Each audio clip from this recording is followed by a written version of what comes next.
Nous avons été ravis aujourd'hui d'accueillir la conférence sur la qualité de vie au travail animée par Victor Waknin.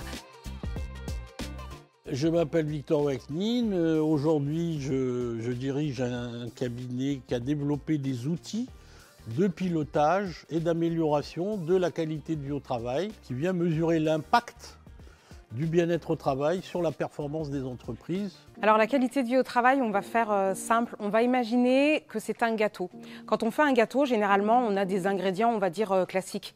Et bien, la qualité de vie au travail, en fait, c'est le résultat d'actions qui vont concerner 4 domaines. L'organisation du travail, les relations au travail, l'environnement et la conjoncture. Le mélange, en fait, de ces différents ingrédients vont donner une qualité de vie au travail qui sera plus ou moins bonne.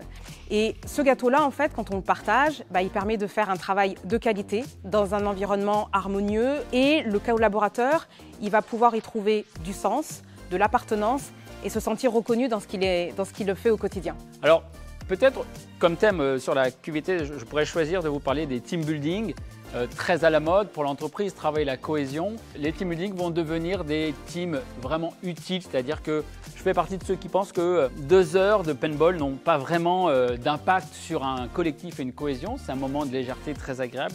Mais si on veut vraiment rentrer dans la cohésion d'équipe, la tendance du moment, c'est de sortir du cadre de l'entreprise, mais d'accepter de se faire accompagner par un coach, un consultant pour travailler un des sujets. Qu'est-ce qui pourrait être amélioré dans notre capacité à travailler ensemble?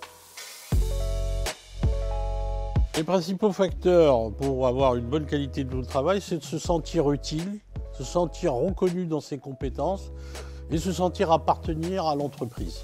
Les managers et les leaders ont un rôle, à mon sens, crucial, indispensable. Encore faut-il qu'ils soient informés sur le sujet et accompagnés pour le déployer au sein de leur entreprise. Il est important qu'ils aient des outils de pilotage, qu'ils puissent mesurer les différents niveaux de risque au sein de leurs équipes. Et quand ils vont mesurer ça, ils vont comprendre où sont les risques, où sont les marqueurs de désengagement. Et une fois qu'un leader ou qu'un manager il a compris ce qui se passait, il est en capacité de mettre en place des actions qui vont répondre aux enjeux de ses équipes. C'est un sujet sur lequel nous travaillons au quotidien chez Studi, sur lequel nous essayons de progresser.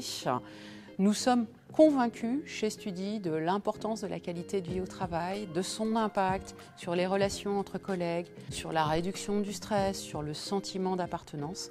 Nous ressortons de cette conférence avec des idées et des pistes de travail.